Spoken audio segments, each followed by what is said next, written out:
And welcome back from the BBC Newsroom. Now you're listening to Focus on Africa on the BBC World Service. I am Akwesi Sapong.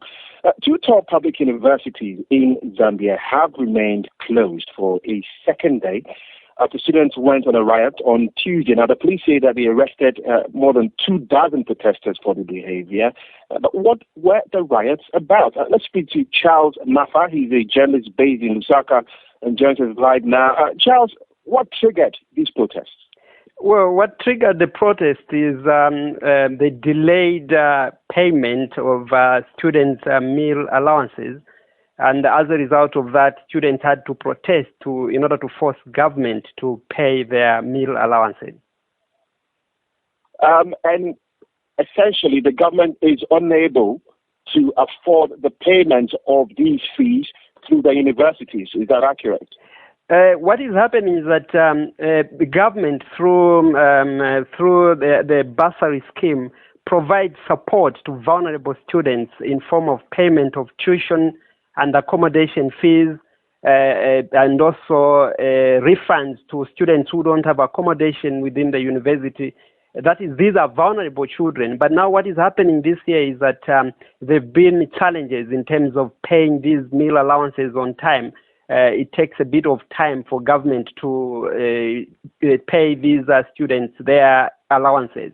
So the students had to resort to protesting in order to force government to respond to their plight.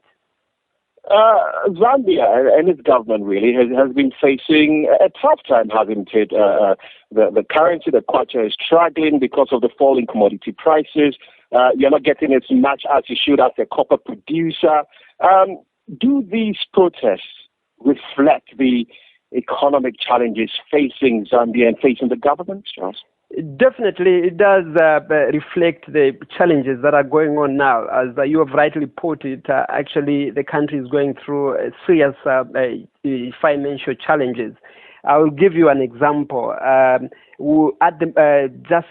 This year alone, experts are estimating that government will have to look for about $340 million to meet the cost of emergency power supply, because at the moment we have electricity shortages in the country. Even right now, as I'm talking to you, I'm actually using a candle to try and put the few knots together. That reflects the biggest challenges that we are going through. And this the deficit in electricity supply has increased the cost of production and impacted on the quality of life of citizens with access to grid electricity.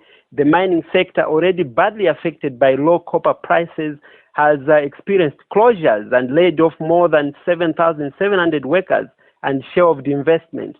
So basically, that is just a picture of what is happening now, and inflation is now in double-digit figures. Look, good to have you put things in context for us. Yeah. Charles Mafa in Lusaka, he's a Zambian journalist. Now, let's head